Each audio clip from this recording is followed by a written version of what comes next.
Garrett Lang. I'm a software developer turned software inventor, which was most of my career. And then I'm now an entrepreneur. My hobby is writing and discussing practical philosophy. I'm also the executive director of the Free Thinker Institute, which is the organization that brings you tonight's event.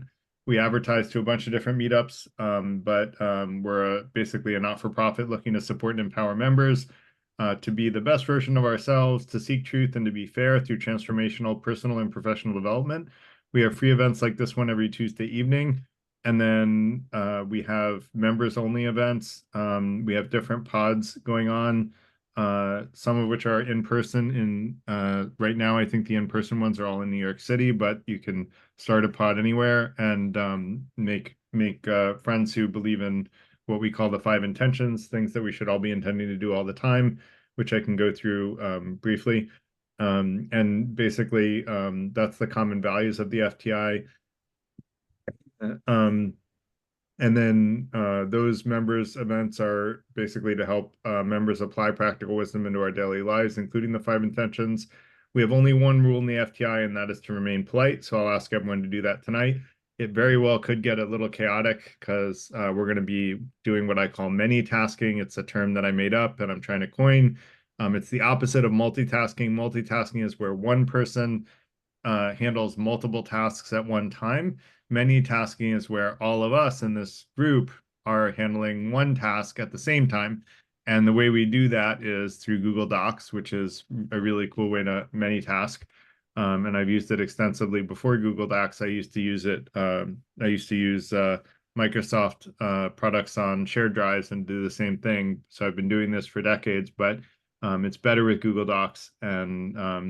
And that said, I want to encourage everyone to follow the first intention is to be the best version of ourselves, to seek truth and to be fair. The second is to transparently share our beliefs with other people to the extent that we trust them, and to listen with an open mind to what other people say. And I hope that we can all do that tonight, is to share our beliefs and with each other, and then listen to each other with an open mind when other people have a good point. Really, we're going to try to be building up a small body of knowledge that can be useful to other, people in the FTI community.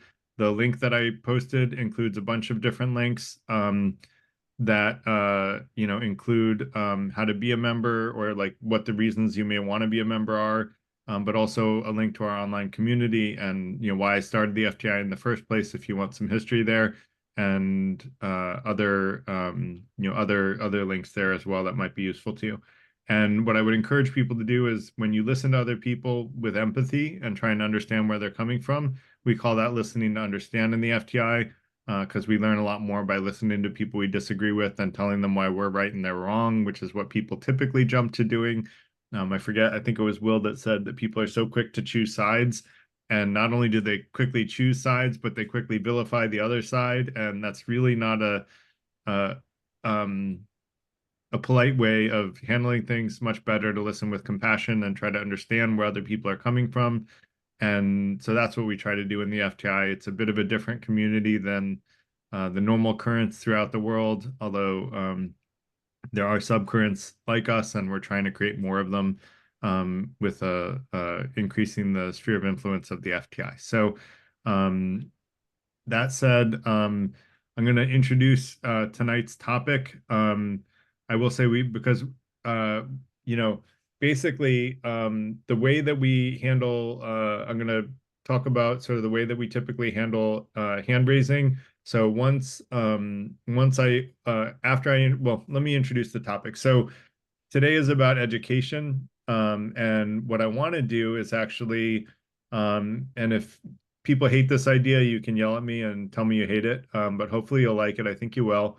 What I want to do is actually talk about the best techniques for learning and educating yourself about a given topic, maybe even, leveraging, I think the best way for learning about and educating yourself about any given topic, and ideally using critical thinking skills, right, is the idea. We should be using our critical thinking skills to learn about a topic. And so I'm starting with a somewhat well, I'm probably going to copy my my study notes. I write I've written over 200 essays on a variety of subjects, one of which was all of my study habits. And so I'll probably use that. Uh, shoot. Here we go. I'll use that as a starting point. Is, as far as like things that I found really helpful in terms of education, I'll use that as a starting point. But then, we can all, I'm going to share the Google Doc, um, learning techniques, FTI, many tasking exercise, and I'm gonna leave it open to everybody with commentator access. And basically, I'm gonna do a quick Google Docs tutorial because people may not be familiar with Google Docs. And let me share my screen. You can see my screen with the goal right here. And basically, you guys will, instead of having editing, you'll have suggesting. And when you type something, it will automatically show up highlighted, and it will be like, this is some new text. And then it will be highlighted for everybody, and each person, I mean, I don't know if it has infinite number of colors, but you all kind of have your own colors. And then you can write whatever you want in here. And then in order to try to come up with uh um like a way of sort of organizing things, I will have people raise your hands. Like, everybody can write stuff in the doc whenever they want. What I have in here so far is like my study habits, like study techniques that I used in college. And I think most of these are things that I used in college. They're all things I used in college. And so you can, use whatever learning and educational techniques that you want to, bring to the group. And then if you want to present, first put your comments in, put your thoughts down. Feel free to, take some quiet time in the middle of the meeting and write down your thoughts. And then once you're ready to present them, just, raise your hand, and then we'll have people present their thoughts and ideas one person at a time, and present those thoughts, and then we'll have a little dialogue about that technique and can anyone improve on it. And then basically, once if people think, hey, that's not a good idea, we don't want to add this, I can click the little X and reject the selection. Unlikely that'll happen. More likely I'll click accept, and then boom, it becomes a part of the document. And in doing so, we'll create a body of educational knowledge that will help each one of us contribute our talent at learning. And this is where I was saying, I think we're all experts at learning. We've all learned all of our lives. And so I think we all have unique skills and talents that we can bring to bear in terms of learning. And I'm going to add some other ones that we've held past events on. And I'll look forward to hearing all of your, tricks and techniques to learning. Some of these were memorization, because that a lot of, I didn't do a lot of memorization in college. I was CS, but I still had to do some memorization because I had history classes because I liked history, but and some other courses that required more memorization, even though that was the bane of my existence. I still liked the classes, so I took them. So that said, anyone have questions before we get started on the many tasking? And I'll share this link in the chat.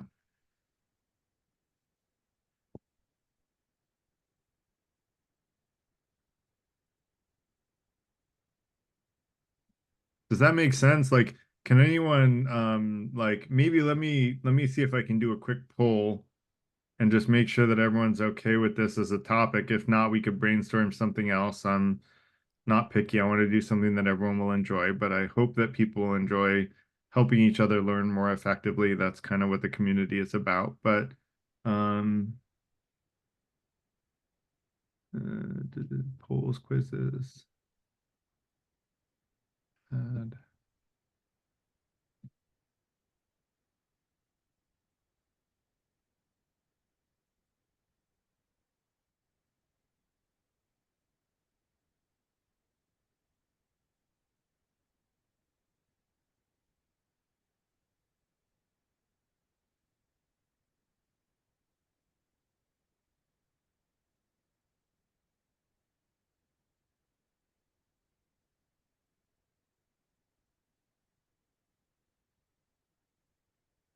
All right, let me see if I, okay. All right, so I launched the poll. So good idea or not, and you can say good idea or let's pick something else. And so everyone vote.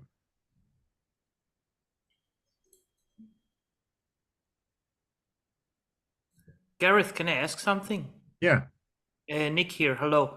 Do you Hey, Nick. mean as in good idea or not, as in pick something else to do the research on, or as in entirely dropping the whole idea of doing the many task today? Thank you for Which one do you clarifying, Nick. mean? I need to rephrase that. So let me redo the poll because that was a poorly done poll. So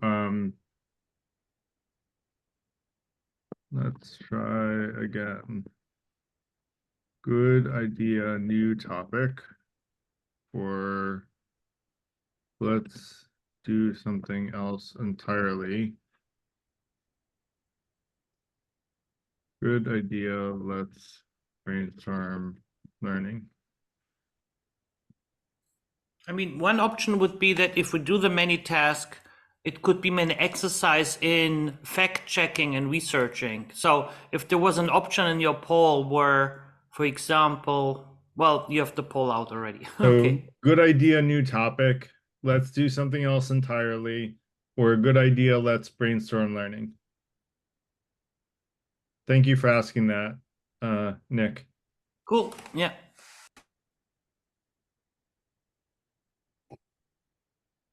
I see the poll, but I don't see any way of selecting an option. Um, Everyone else is doing it. I don't know how they're doing it. Can someone else tell me? Because I don't get to choose, I don't get to vote in this. You're clicking Garrett, it. I've just clicked on it or pressed on the monitor. Selecting. Yeah, I can see the poll, but no option to click on. Try just clicking on the options themselves. Yeah, I tried that. Nothing I happened. think it's two user errors. I think there should be little radio buttons showing next to each option. So if did you not see any radio buttons next to each item in the list? No, I didn't. Hmm. We're getting Maybe a the pretty window clear is winner. minimized.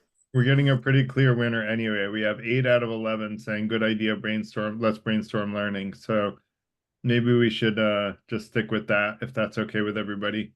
And now 9 out of 12. So that feels, out of 27 people, I think that's a quorum for being able to, and I'll end and then let's see if I can show the results, share result. So, I'm not making that up. So let's do it. Let's talk about learning. I mean, that's what, I held an event on the meaning of life, and I tried to make a good argument that the purpose of one of the universal purposes of us being on this earth is to learn. And I think learning, both knowledge and wisdom, are included in learning. So why don't we help each other figure out how to learn more effectively? What better gift can we give each other than how to learn more effectively? And, I like the old parable, and I'm going to let people feel free to start writing in that document. I'm just going to tell a quick parable. Uh,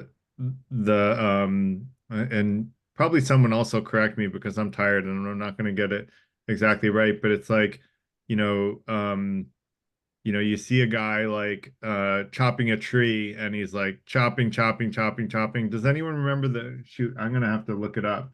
Um,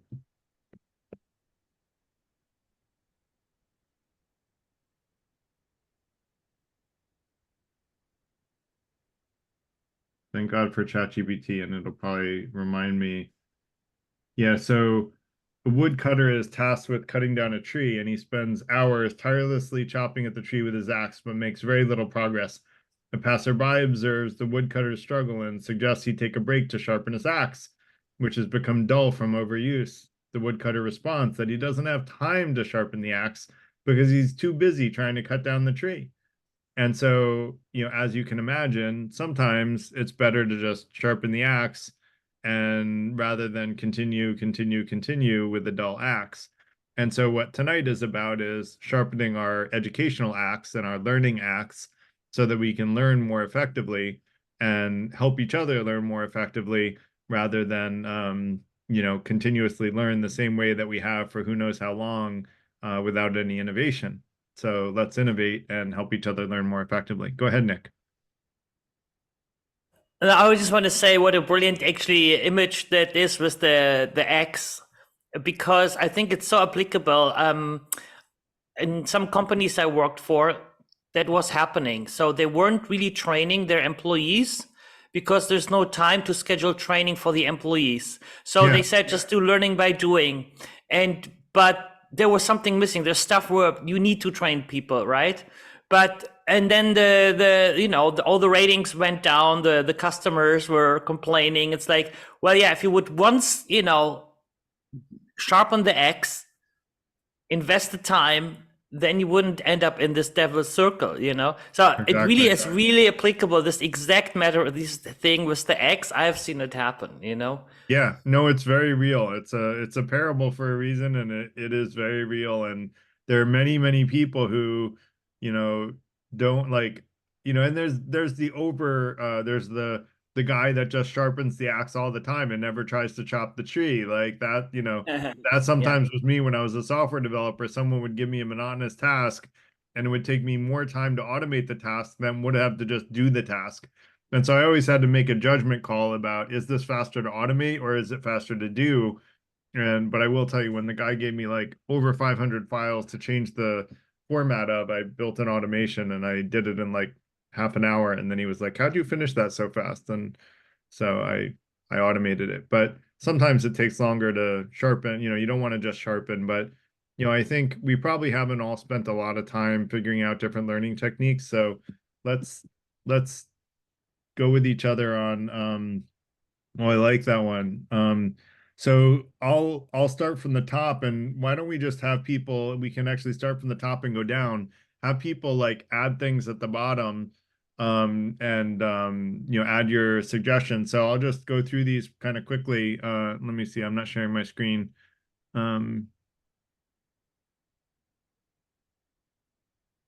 So flashcards, I think, is great in terms of like remembering, like for memorization, write down the name of a term or a concept or a picture on one side or and another of an index card.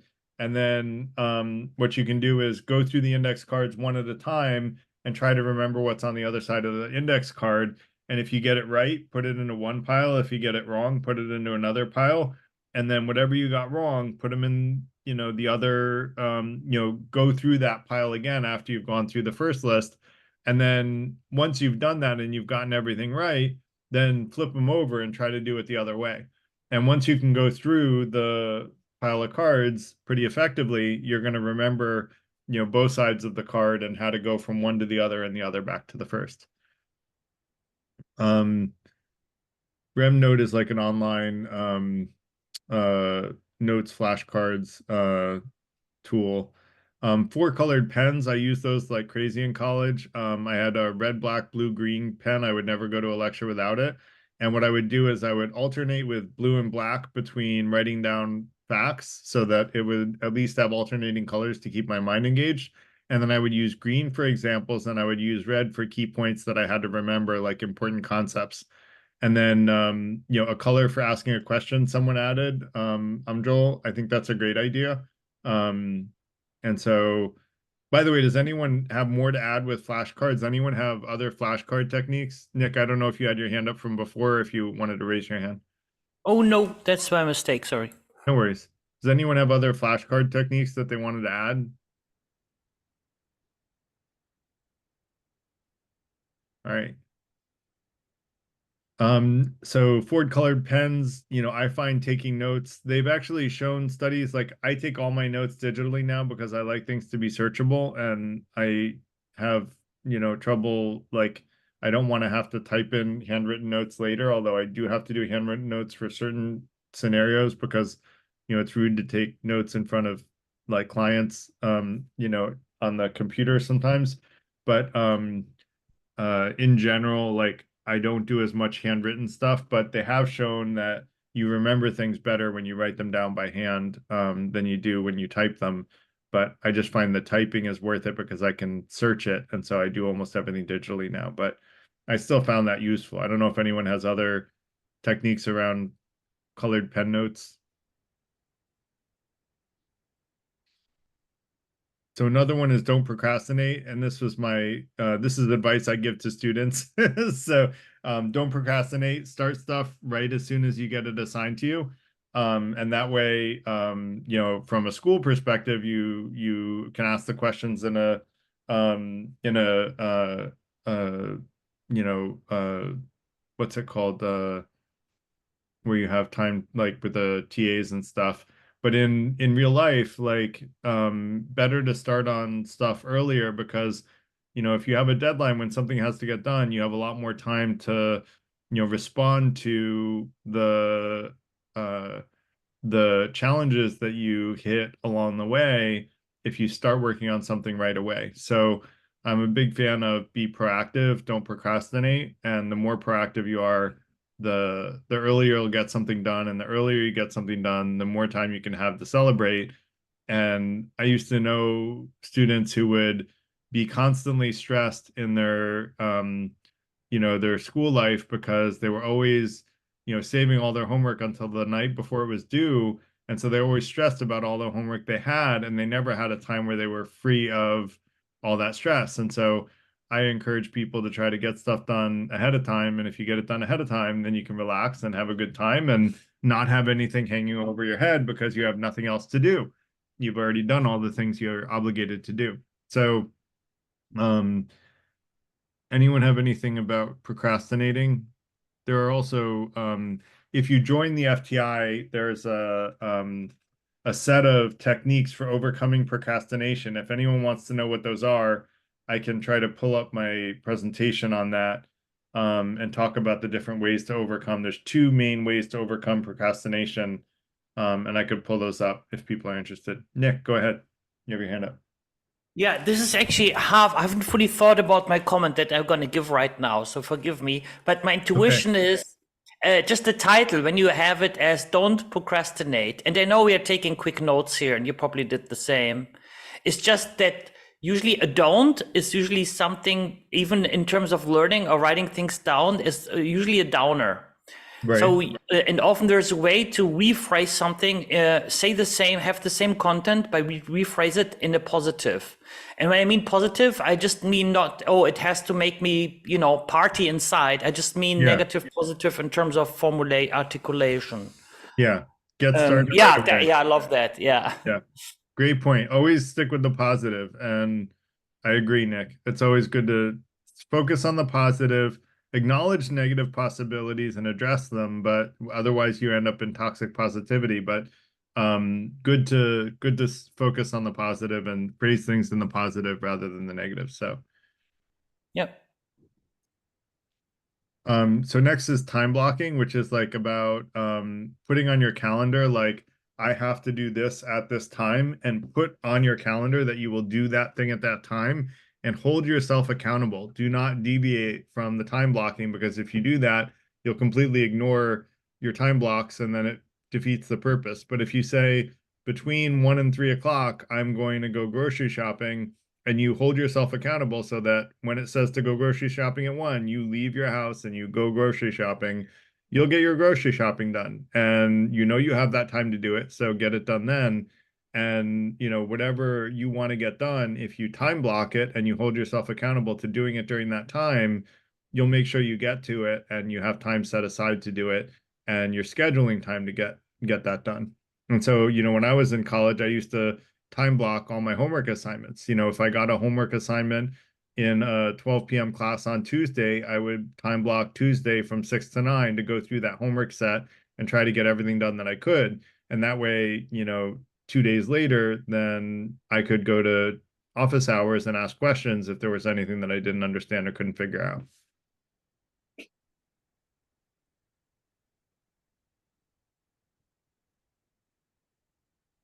Anyone have questions about time blocking? Does anyone use that technique? I haven't, but I've got a quick question about Google Docs because I've not Yes. used it before. Yes. How do I create? I tried to create a new paragraph, but it didn't show up on the outline on the left, so I did it wrong. So how do I just create a new? So the ones on the left, you have to change the normal text. Do you see where I'm going to normal text? Change it to Yeah, head 1, 2, and 3, and got then it. those create these things. Okay, thank you. Yeah, no problem. So that's actually a great idea, DLJ, is that if we can use those, then we can what we can do is we can actually create at the beginning, we can create a table of contents like this, and then we'll update the table of contents at the end, and then we'll all have this easy to access, come to any piece of learning knowledge, that we want to very quickly, if people format it correctly, which is a good habit to be down. So next is studying for tests. So when I was studying for a test, or whether it's a test or anything else that you need to prepare for, where you have to have a lot of knowledge at hand, review all of the things that you learned. And if you review them, like I used to go through all my problem sets again and solve those problems again from scratch, before I would take an exam. And so reviewing all the flashcards as well. This is anonymous, but made notes from my notebook and then made shorter notes until I'd have one-word summaries of key concepts in the course. That's a cool idea. I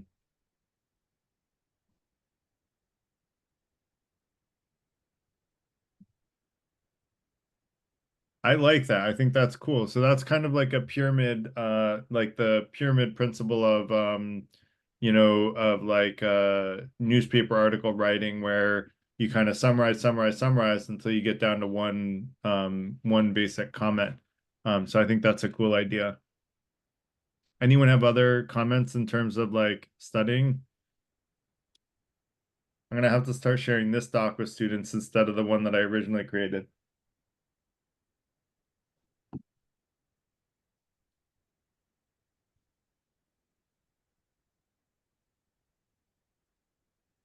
Oh, study groups is great. I used to do a lot of study groups. Not a ton, but a fair amount. And it was a ton of fun. Like I enjoyed studying in groups. Even though I was a total introvert in college. It's more fun to study together than it is to study alone, in my opinion. Even when I was an introvert, I thought so. It's labeled me as anonymous for some reason. I don't know why. It's Anyway, interesting. that was me. You may not have a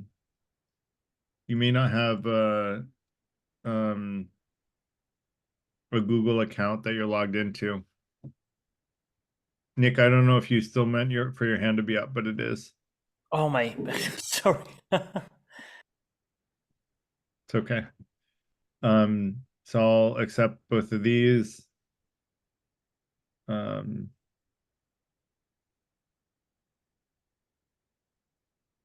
So create your own practice test. This is brilliant, DLJ. I think that's a great idea. Do you want to present that? See, that wasn't me. Oh, wasn't you? I think I might have just changed that to a heading though. Oh, okay. I'm not sure. Oh, maybe I did that. Okay, no wonder I thought it was brilliant. My bad. So, so if you create your own Okay. practice tests, creating questions of each type of problem helps you solve the problems more effectively. And when you go through the challenge of, I forgot that I put that there. It's been a long time since I looked at this. When you create your own practice test and you have to formulate the types of questions that a student would have to answer, it actually helps you learn the material better. And this is similar to what DLJ, I don't know if anyone has questions or comments about creating your own practice test, but it's almost like similar to what DLJ is saying here, in that creating your own practice test is kind of teaching yourself in a way. It's like quizzing yourself. Here someone's got something.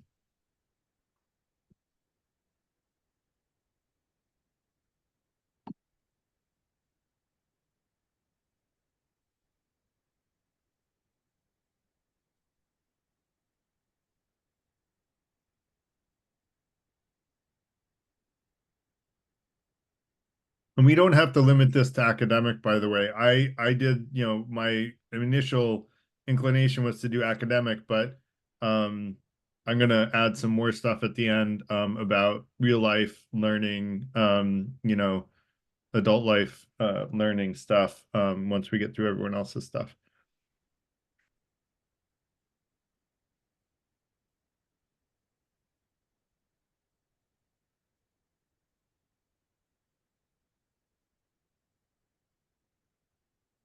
Yeah, ask the format of the exam, like that's a good idea.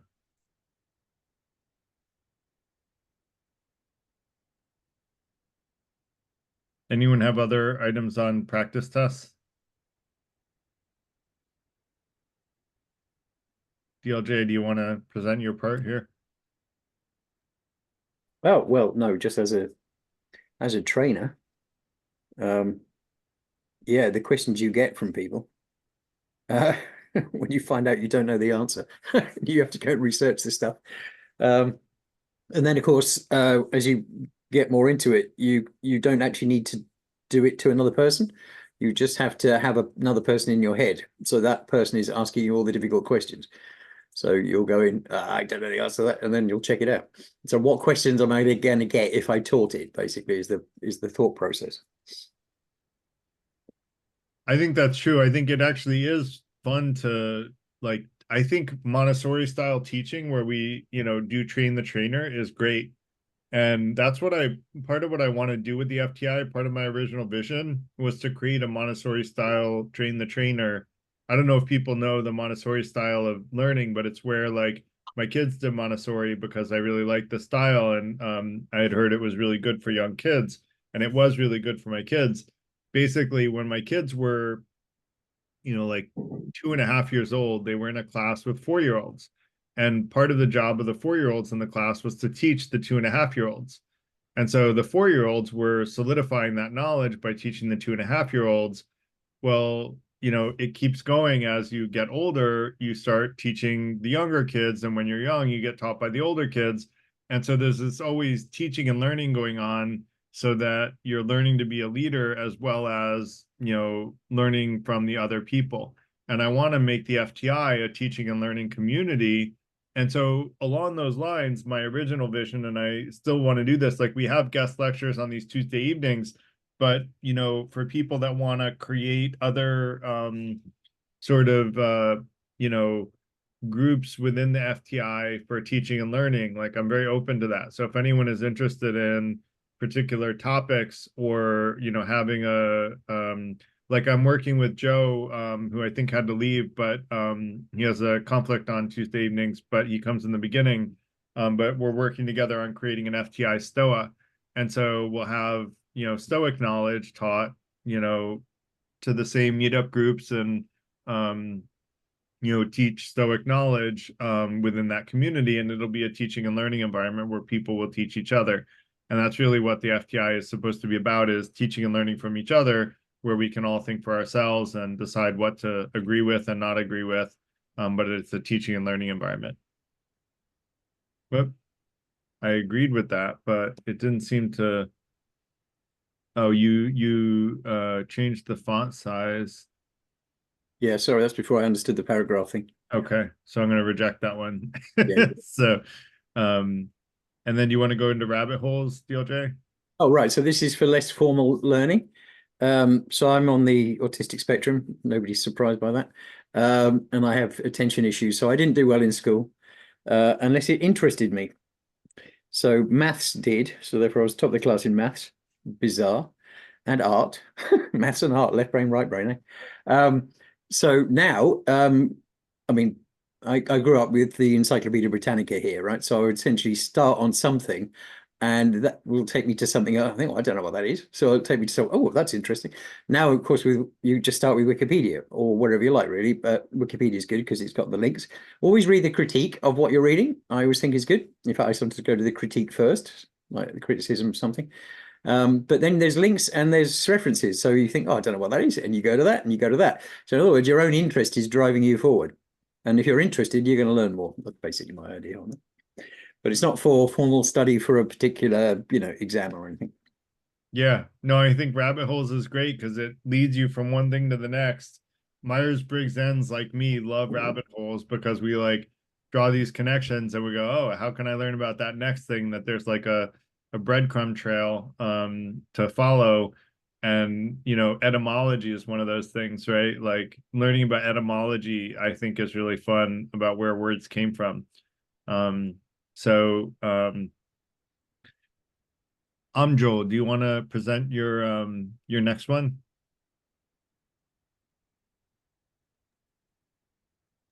I'm sorry. What is the next one? I'm sorry. Yeah. After reading a text, try to articulate it. Oh yeah. Oh yeah. Okay. Yeah. Right. Yeah. What I noticed is uh, there's kind of a feeling like when you read a text, you might understand it. You think you understand it, but if you put it down, like either after a section or perhaps you know, when a section is done, or maybe when a chapter is done, just put it to the side, and ask yourself in your own voice, you know, what was the main idea or the thesis of that section or that chapter, and then try to ask yourself, you know, what reasons, what were the kind of reasons that justified the thesis, you know, and I think that's in your own voice. I find that to be an honest sort of kind of reflection of reading text, because sometimes you think you might understand it when you may not. Joel, I love that. And I used to do that too. And I totally forgot that I used to do that, because what I would find myself doing, I don't know if anyone else has done this, I would read text for like a page, and then I'd be like, I would like come up dazed, and I'd be like, what did I just read? I have no idea what that was about. And if I didn't like check myself to like thinking back to like being like active in my reading, then I would sort of read the words without processing them, if that makes sense. And if you Yeah. force yourself to summarize it, you make sure that you actually understood it. Because if you can't summarize it, you didn't understand it. And this is a common thing in leadership is I learned this early on in my career, although I don't do it as much as I should in my career now, which is if you don't ask someone to summarize back to you what you told them, you don't really know if they understood it. And what I learned is early on in my career, certain cultures that I worked with, they would say yes, yes, yes. And I'd say, did you understand that? And they would be like, yeah, yeah, I got it. And then I'd come in the next day and they would not get it done. And I'd be like, why isn't this done? And they're like, oh, I'll get it done tomorrow. I'll get it done tomorrow. And eventually I said, do you understand what I'm asking? Can you explain to me what it was that I asked you to do? And they were like, no, I don't know what you wanted me to do. And I'm like, okay, it's okay. You can tell me you don't understand if I tell you something and you don't understand what I wanted you to do. And so this holds yourself accountable in the same way, but it's also useful to hold other people accountable in that way, to say, do you understand it? And can you re-articulate back to me what I just asked you to do? When you're leading other people, it's important that they understand what you're asking them to do and what their goal is at the very least.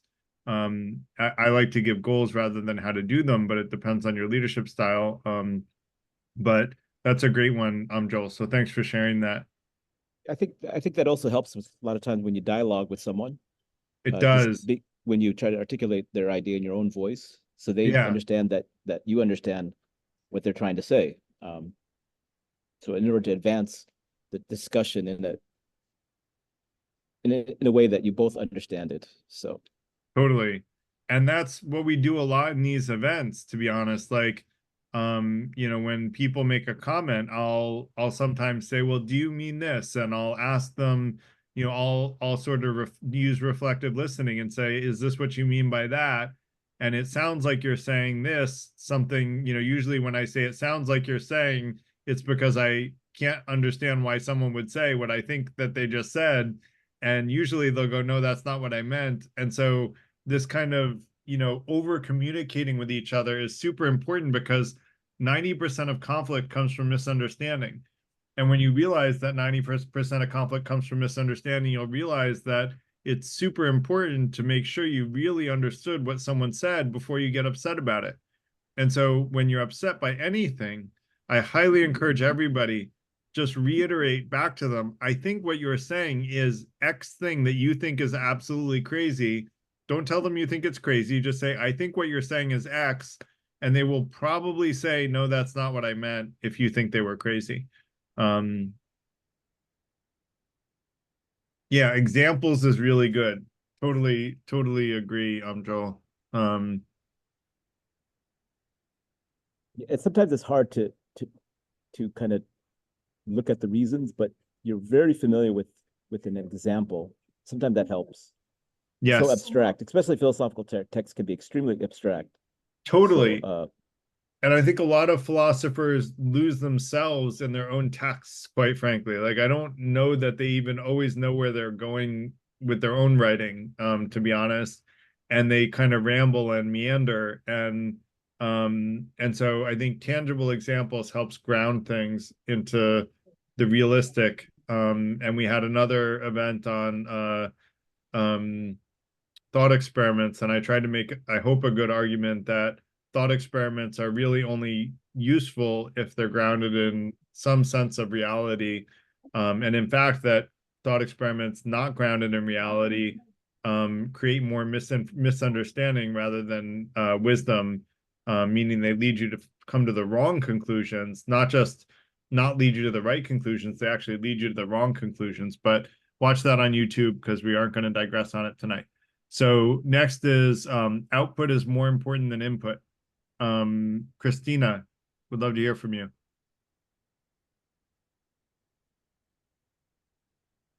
Oh, did you summarize Chad? I think that was mine. Okay, go ahead, Chad.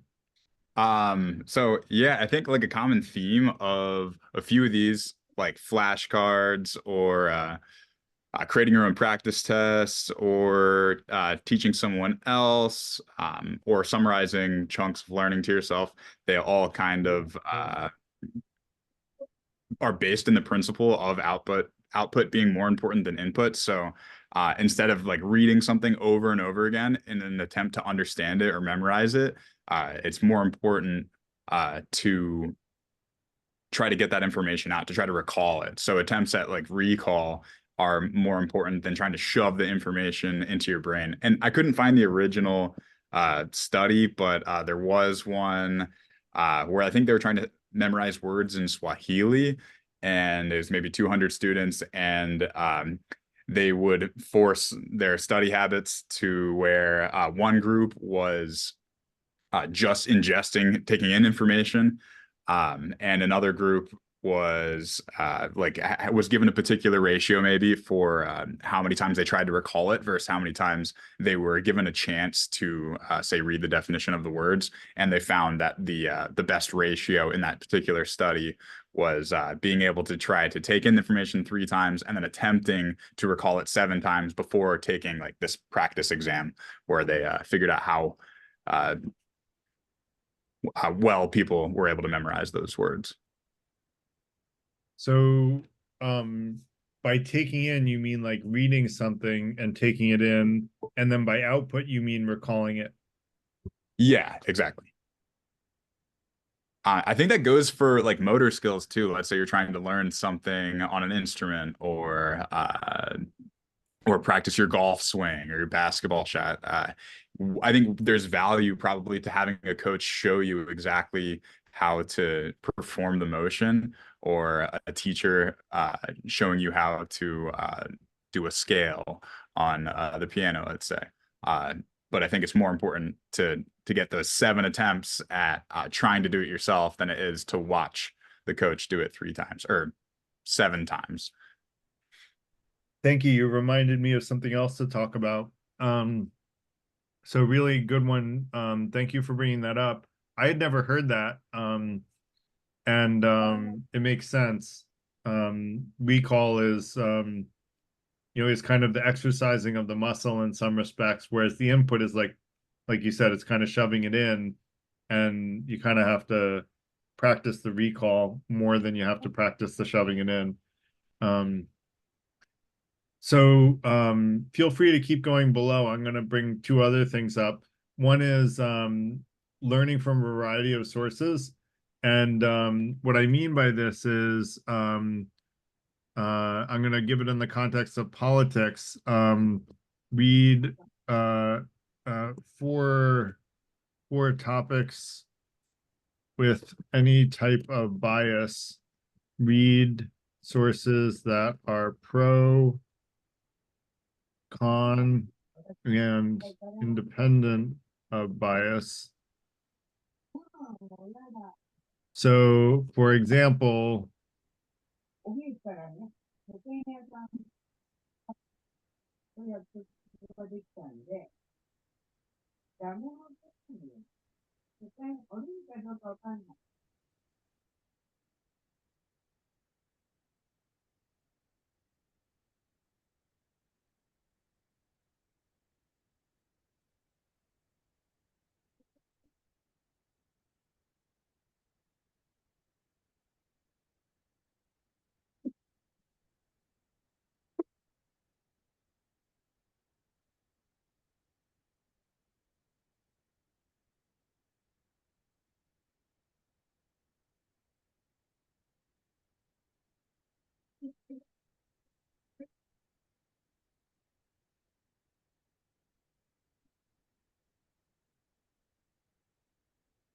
so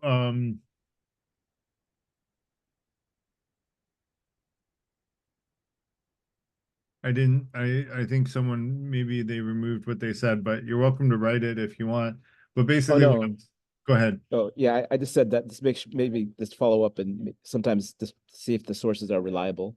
That's all Yeah, I was, yeah, I think that's a good thing too, is like, let's add, yeah. you Yeah, know, I thought you were going to say that, so that's why I keep took it out. track of which sources are more or less reliable than others. Like, Right. that's important too.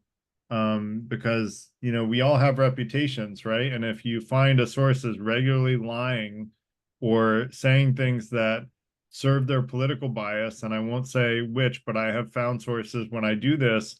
I've ever since the Iraq War, I've read right-wing news, left-wing news, and centrist news about any important topic. And anything that sounds suspicious, I'll try to find an independent source that agrees with it. And I won't say which side, but I'll say each of you should do this on your own and see whether or not, there's one side that is more consistently, making stuff up, basically. Um, I will say it's very dangerous to say anyone that doesn't agree with me is absolutely wrong. Anyone that doesn't have my political bias is absolutely wrong. That's absolutely wrong. like like to say that anyone without my bias is wrong is just suffering from confirmation bias. And so you know, I like that. Read the Daily Mail and the Daily Cause, which is like the liberal equivalent of the Daily Mail. It's like, the Daily Mail is the conservative side, and the Daily Cause. Um, so, well, I don't want to keep the political bias in there, DLJ, if you don't mind, but so I'm gonna nix that one. Do you mind if I nix that one, DLJ? I'm shocked. Yeah, so there's a nice comedian had a nice line on the Daily Mail. He said, upholding British values since the 1930s. Yeah, gives you an idea of their slant on things. Right. Well, it's yeah, I'm not gonna go there. So I'm not gonna respond to that. So but I'll just leave it in so the next thing someone talked about uh something that I forget your name uh shoot, what was your name? Chad. Something that Chad said reminded me.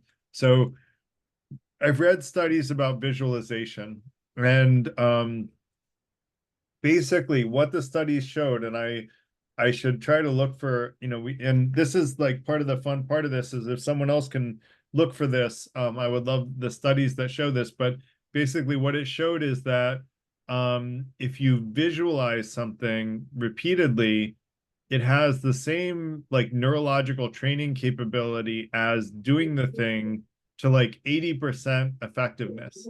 So like let's say it's a rainy day and you like to play tennis and you don't have a way to play tennis indoors. If you just close your eyes and you visualize yourself hitting perfect tennis balls, over and over again, you will actually train your mind and train your ability to hit those tennis balls more effectively. And the next time you go on the court, you're going to get 80% of the value that you would have gotten actually going on the court and hitting tennis balls. And I don't know if it's 80%, but it was well above 60%. And I think it was around 80%. It's a very large percentage of the learning that you get just from visualization. And it's used by professional tennis players. I'm a tennis player, if you hadn't guessed. So this is where I learned about it. It's used by professional tennis players, by literally the pros, the people in Wimbledon, and the famous people that I'll watch for 5 minutes and then I'll go, okay, let's go play tennis, because I'd much rather play than watch anyone. But I'm teaching my kids and they love to play, but visualization can help you in all kinds of motor skills.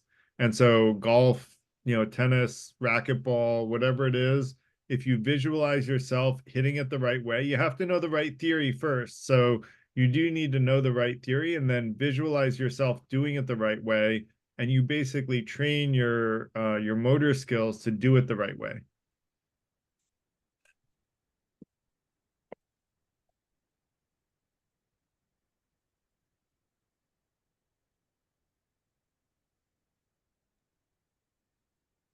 So while there's moments of silence, I'm aphantasiac, so I don't have visual imagery. I'd love to know how you guys do that. But anyway, I have to disappear. I want to just quickly say that I've quite enjoyed this. Thank you, DLJ. So I don't know how often you want to repeat the exercise, but I think I'm in. If it's on maybe a monthly basis, I think it's quite cool. I think it's a good idea. Like, we can do it with different topics. So I'm glad you say that, DLJ. I would like to do this more, especially like today was a very non-political topic, but we sort of talked about doing this with Russia, and the Ukraine, which we talked about last week. I didn't want to do 2 weeks in a row of Russia and Ukraine, and but like I would like to take politically divisive topics and have people put data in. And like, if people have topics that are politically divisive that they want to talk about, I would love to like do something like this where we can vet the facts and like have people fact check and like have people be going ahead and like looking at what other people posted and looking for counter evidence and doing what I was talking about learning from a variety of sources, so that we can say, well, hey, that was from the Daily Mail, and I hate to tell you, but there's no independent source that can validate that. I looked around for some, and it seems like that was, and I think the Daily Mail is conservative, right, DLJ? Yeah, slightly. Okay, so sorry, I don't know it super well. I don't know. With the Nazi Party, conservative? I'm not sure that's. Okay. Well, no, they were socialists. They were socialists. Yeah, ironic, So, right? So sorry, I couldn't help it. I couldn't help it. Right wing, certainly. Yeah, so, sorry, I've got a dash, but maybe we can have a go. DLJ. Your free will paper, and we can all tell you what you got wrong. All right, I got it. Love you. See you, folks. Good night, sir. So he's hilarious. He busts me up. So what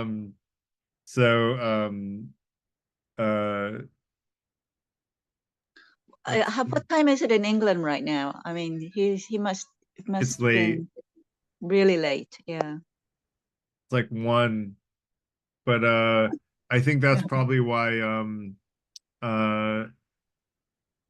shoot, was it Derek? I think it was Derek that's also in England, in Europe. So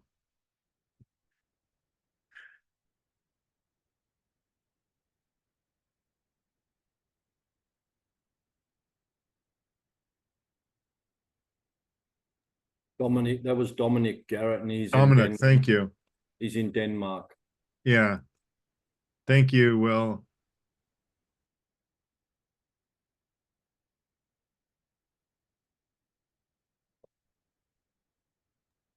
I wonder how you pronounce that Chinese name that's in here. I wonder.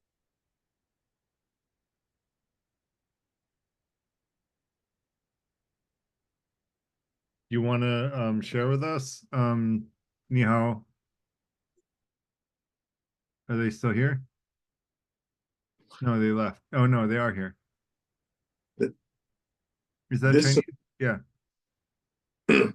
This is about visualize making a body motion the correct way, and you will train your body to do it. Is so true. Right? It is so true. I've been doing it for decades, and it really, really makes a difference. In fact, when you do it for real, it feels like you're doing it the second time. Yeah, you get better because the truth is when you do it in some respects it can actually, and I think this is why pro tennis players do it, because when you visualize it, you get it right every time. And so even if you're only 80% as effective, you're getting it right every one of those times. And if you're 80% effective getting it right every time, as opposed to actually getting it right every time physically, 70% of the time, you're actually better off ahead visualizing. So it, you know, it really does help for people that are into the kinesthetic learning sort of area. It's really helpful. And if you want to play Yeah. tennis in your North Jersey, let me know. That said, Will, go ahead. Thanks, Garrett. I was just thinking with the visualization, I'm not sure how relevant it is to learning, but if you are going into a situation that you know is going to make you uncomfortable, like the dentist or public speaking even, and then you visualize the physiological reaction to that, like the butterflies in the stomach, and you bring it on and you sort of do a dummy run. Sam Harris was talking about that, about converting that, you know, like that sickening feeling you have in the stomach sometimes if you have to do public speaking, for instance. You know, it can be quite anxiety producing. You are actually in dread of it. But if you can sort of just sit there and visualize it and you feel that physiological experience coming on, like in the pit of the stomach, then when the time comes, you know what to expect and you can have a tool to deal with it as well. I've found that really helpful. Will, I'd like to address what you just said. You said anxiety about going to the dentist. Yeah, or public speaking. Yeah. I am a dentist. Mm. And So I you was did- I do a lot of surgery in what I do. I was talking about Wow. visualizing the surgical procedures I'm going to do before I actually pick up an instrument. And it helps me feel like I'm doing it the second time. Wow. So you could have the patients meditating on what you're going to do while you meditate on what you are going to do. Yes. Right. Mm. So I'm actually going to bring this to Stoicism, which I'm a big fan of. And there's something called a view from above, which is sort of a mental visualization, not a physical visualization.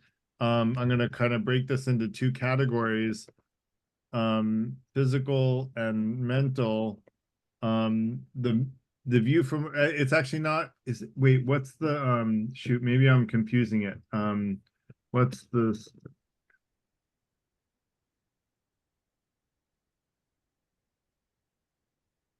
Are you thinking about premeditation? I don't know how Premeditation I ever towards lived adversity? without ChatGPT. Yeah, premeditation, Or Melora. adversity? Thank you. Yeah, maybe you're thinking about that one. But there's this view from above or the view from space. Uh, that might also, that's a little bit different than the view for premeditation towards adversity. Go ask your dad, Alora. Sorry, my daughter just read me a Dr. Seuss line that said, "Go ask your dad." Do you want to go read it to my group here, real quick, because we're in the middle of something. Okay. Why are they sad and glad and bad? I do not know. Go ask your dad. Oh, and you just asked your dad. I don't know why they're sad and glad and bad. Hooray. Oh, that was delicious. That was very sweet. Thank you, Garrett. Of course. I hope you guys don't mind my indulging. That's excellent. Not gonna I get to think see them much that today. was a So treat. it was a treat for me too. They're beautiful souls. They're very sweet girls, and yeah, they're more than a dad could ask for.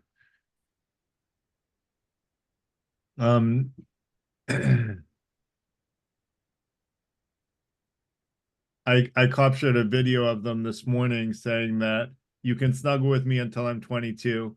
And so I saved that into my favorites. And so when they're teenagers and they go, you can't snuggle with me, I'm gonna go, oh no, no. When you were 6, you said I could snuggle with you until you're 22. So I'm preparing for the teenage years, arming myself with video. See, when I was a kid, my parents never had video because I'm too old for them to have had video back then. There was very little video back then. So Play it at the 21st. exactly. Well, I also told them that I would carry them until they're 22. So that one's on me. I'm gonna have to man up for that one. So because they like me to carry them places. They're what I call in Spanish vagas, which means lazy. Oh, I'm sorry, I'm Joel. I didn't see your hand up. Go ahead. Oh, no worries. Yeah, I think you're addressing it already. This a little bit exactly how does it work? The visualization. I was kind of curious about. Oh, You don't have to so write that. You don't have to write this down. But this, in general, it seems to me that I don't know exactly how it might work, but in so one sense, you have to kind of step back from what you are at this moment and visualize a particular scenario, and then you have to put yourself in that scenario while you're watching yourself in that scenario, which is a little bit complicated, but I think we can do it. And one problem I possibly is that, well, what if you didn't think of the scenario accurately? And then when it actually does happen, would you be able to adapt? So perhaps there is some, maybe the scenario that you're visualizing shouldn't be so specific, so particular, maybe more general.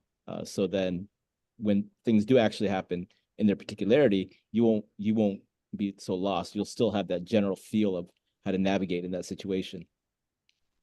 That's all I wanted to say. so I'm gonna indulge because we're talking about Stoicism and I study Greco-Roman history. So suppose that you were in a Greco-Roman phalanx, right? Which was like 2 lines of soldiers with long spears and shields, and you're charging in towards each other. And it really the Greeks did the phalanx, so maybe I shouldn't be using it for Romans, but let's just do it for fun. And someone breaks through your phalanx, what are you going to do? Right? How do you respond to that? Well, you have to pivot your people like on the right so that you can kind of create more of a wall. And so you're going to figure out how you're going to deal with that as a commander and what kind of commands you going to give your men and how are you going to do it. And if you think about it in terms of, let's say you're presenting, in the modern context, you're presenting at a business meeting and you want to present your proposal. And you think this proposal is going to go really well, but someone says, no, and this is why I don't think this is a good idea. And you think ahead of time at what their objections could be to your proposal. And you think about how you will address their objections so that if they come up with those objections, you're not shocked, you're not surprised, you're ready to, address those objections. Now, maybe the objection they have is a little different than the one that you visualized or you imagined, but that's okay because you got close and you've thought about, that general area. And if you think enough about the premeditation malorum, like you'll think about the different types of objections, and the more important your presentation is, the more types of objections you should think about in advance and how to address them. Does that make sense?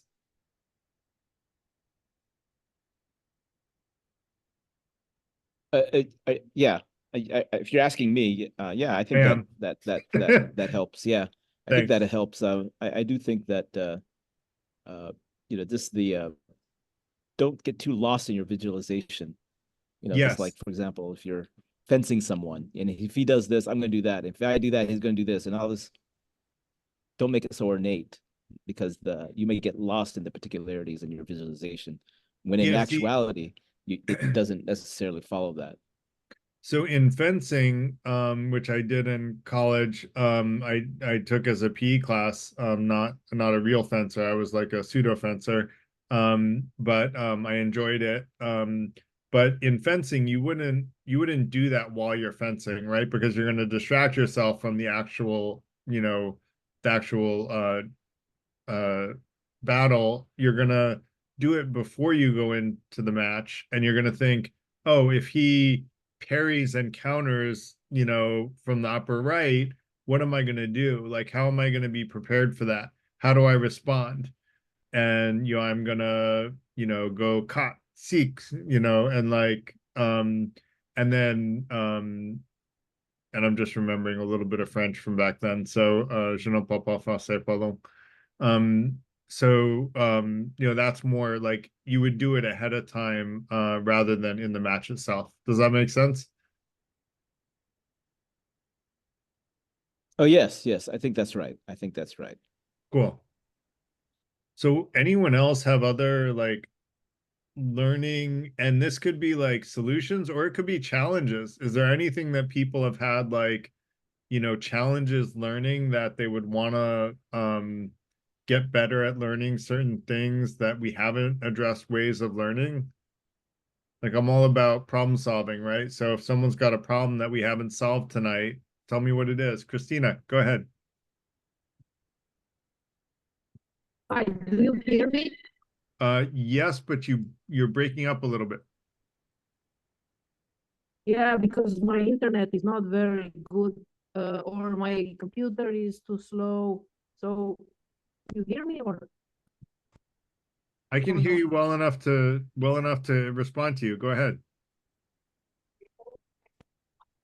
Okay, so I wanted to mention this idea of, well, when I was in high school, I hated school because, and I think the main reason was the fact that my teachers were not passionate about what they were teaching.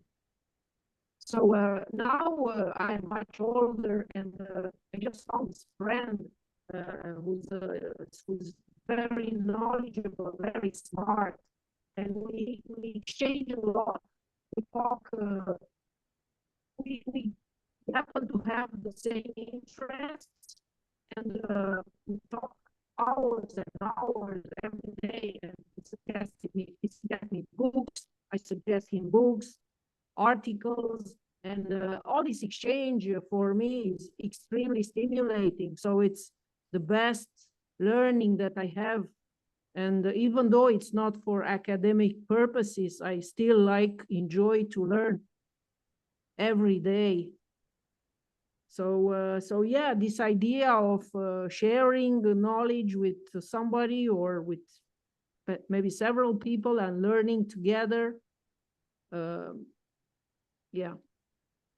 So what I would love to do is like have people, who are interested join the FTI as members, and let's create, pods that are just about learning, learning whatever you guys want to learn, and learn something and then present to the rest of the group and teach other people on that thing.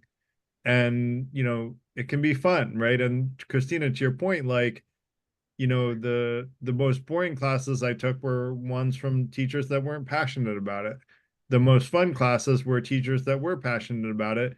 But here we have the choice to be passionate about what we want to be passionate about. We can learn about anything we want, and we can teach each other those things, and we can learn from each other. Is that Charles, CC? Yes. How are you? Yeah. Hey, good. Yeah, so I have a kind of need in terms of, because of AI and GPT and various AI tools that's proliferated, I'd be interested in, if we could work together to put together some sort of quick tutorial that could help people, maximize and utilize these tools. I suppose there could be several domains. There could be just a general information epistemic betterment. There could be the generalized productivity tasks, or even when it comes to creativity. I understand they have AI that can make photographs and videos, which is a lifesaver for somebody who's incredibly artistically inept like me. So that's something I'd be interested in. And I do have another suggestion or another kind of request. I don't know if we're going by the one request per hand raising, or is it okay if I Go ahead. We have plenty of time, and then we'll let Okay. Ellen go. Yeah. So one idea I have is for a epistemic accountability partner. in a sense that I think one of the principles of FTI is for people to expose themselves to different information, but also, part of that is opposing or conflicting information from what they're used to. And I think it's actually incredibly difficult, even for people with the best intentions, myself included, I struggle with that. It's like, how do you actually, force yourself to expose yourself to alternative information?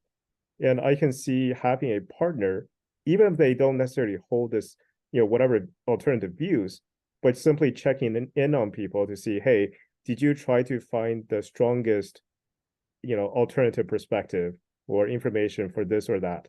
Just something along that lines, I think could be useful. Yeah, I agree. Epistemic accountability partner, that's a cool term. I think the idea of having someone that questions our confirmation bias is a really good one. And I'm glad you brought up ChatGPT. I had it in the beginning of my mind, but I didn't, do a brain dump today. And so I didn't, I just copied from my old essay about studying techniques from school. But ChatGPT is my favorite way to learn today, which I've used like half a dozen times in tonight's session to look things up that I couldn't remember, like the parable of the axe chopper. I think that's a great idea, Charles. Actually, now that you mentioned ChatGPT, I think that's great, because essentially with ChatGPT, it's possible just to create, let's say, a generalized set of questions that anyone can use for any topic. So even if they didn't have an immediate accountability partner, they can just kind of copy and paste that into ChatGPT. That's actually a great kind of idea you inspired. Yeah, thanks. That's all. Yeah.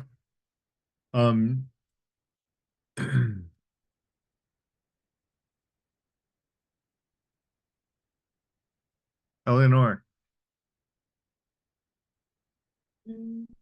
I always wanted to learn how to sell stuff online. And I wanted always someone to show me how they place campaigns on social media, which are really functional and translating into sales. Because some of my clients, specifically startups, would be happy if I sell. And majority of contracts end because they expect you to sell stuff for them. And I haven't figured out, as much as I played with Facebook and even spent money on Google, and I connected Pinterest and Instagram, and I still couldn't sell. And the products are amazing. And the clients always think it takes a viral image, but a viral image is just placement and money. So I want somebody to show me how they do it, and I want to see real sales from their work.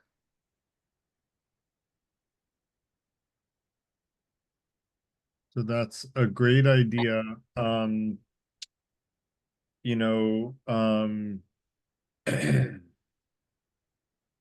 There are so many directions that we can take that. Let me sort of start brainstorming a few of them. One is entrepreneurial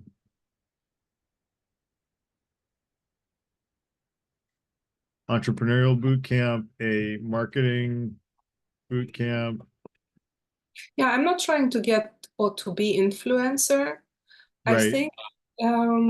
I think it should be different in the back, behind the curtain. I'm very well aware of CEO and how to connect the things together. And I can even write code and program this all together and implicate tags. So it's not a problem, it's still not selling, So I want somebody, I have amazing clients with amazing products. Why we just don't take something and invite somebody who can show us that they can sell? Show us that they can sell? You mean like for sales? Yeah. Yes. I want to see how professionals sell online, how they offer, and how they initiate a sale of a product. Got it. Yeah, I guess like so this gets into our professional education side of the FTI, which remember I said in the beginning that we do personal and professional development. This is more about personal development, like these events are more just educational and for fun and about personal development. But we also have a professional development side, which I teach a product management boot camp in the professional development side, which I think I didn't put I should actually put the link to next week's event before we lose everybody, because we've lost a bunch of people, especially those in Europe. But I will look for that. I don't know why, for some reason, like it doesn't show all of the future events. I have to look at I know it's posted, but it's not showing up easily. So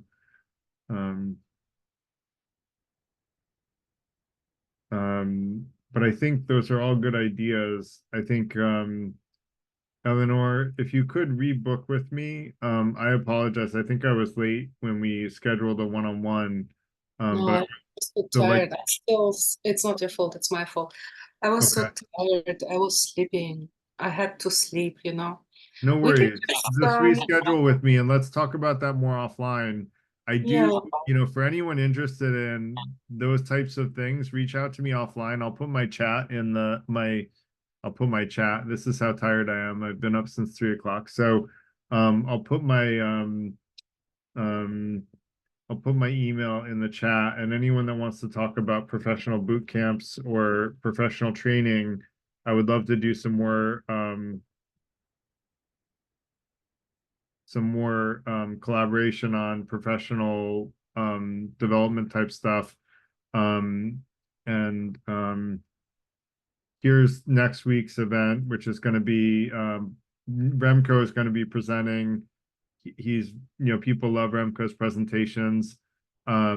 He's talking about lessons from the Reformation for modern free thinkers. And I think it should be entertaining. And so I would encourage everyone to come to that next Tuesday, just as an invitation. But yeah, I would love to talk about those things, Eleonora. Am I saying that right, Eleonora? Eleanor? yes. I honestly don't care how you pronounce my name. I'm happy with everything. Okay. Is But it there a was right way though? There must be a right way. Eleanor. Eleanor. Okay. So Eleanor, so I think like all of those are interesting things to spend time on. I have some marketing team members that I've been talking with about creating a marketing boot camp. And if you want to learn those skills, I could connect you with them, and we could collaborate where basically you will learn it and you will create a curriculum for other people to learn it, which is what I was talking about Montessori style learning. You'll learn it from them, but then you'll create an educational curriculum that will teach other people that skill. And that way we can actually teach other people in the FTI how to be marketers. And we can have a marketing boot camp. Does that make sense? Absolutely. I would love to see a success. Let's say if we take a product of my friend and then we try to sell one of his products, and if we land, let's say 10 sales, then we can take it from there. Yeah. And we could do it for sales too. I can actually teach sales because I've been doing that for about 6 years now. And so I'm not terrible at it. According to the restaurant owners that I've been selling that I told I was terrible, they're like, no, you're not terrible. You're actually a good salesperson. I'm like, all right, well, I'll trust you if you're saying that, honestly. But I have a very like how do I say this? A very honest sales approach, rather than trying to misrepresent things and trying to pull the wool over someone's eyes. I'm not going to sell someone something that I don't actually think they're going to need, which is kind of an old-fashioned way of looking at sales and not a very you know, I don't know how to say it. It's just different than a lot of people, the way that a lot of people approach it. But I can teach that way. And consultative sale is more what I focus on, rather than the challenger effect, which is basically, well, I won't go into it, but yeah, so we could talk about sales. Those are topics for another night. So reach out to me offline, in the online community if people want to do. We could do those things on Tuesday evenings. We could also do them as a separate thread. I'm open to either one. So yeah, very open-minded. Anyone have other areas like challenges that they want to focus on or that they want to learn about?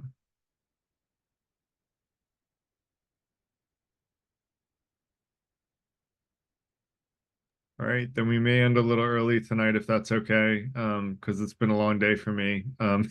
So I don't mind ending early, if no one else does. But I want to thank everybody for coming and for your great contributions, comments, and you know, this is a cool doc, and I hope you all hold on to it and share with people in the hopes that it'll be helpful to them and to you. And I'm gonna go through. We made a lot of these things heading 2s. They should be heading 1s, and then I'll oops, I have to. So I'll do that, and then put the table of contents in, and just want to thank you all for coming, and hope that I will see you guys again next week and in future weeks if you can't make next week. And if you have, I would love for you all to join the online community and chat between events, you know, and yeah, would love to see you guys again soon. Thank you. Thank you, Garrett. Have a Bye-bye. good night, everybody. Bye-bye.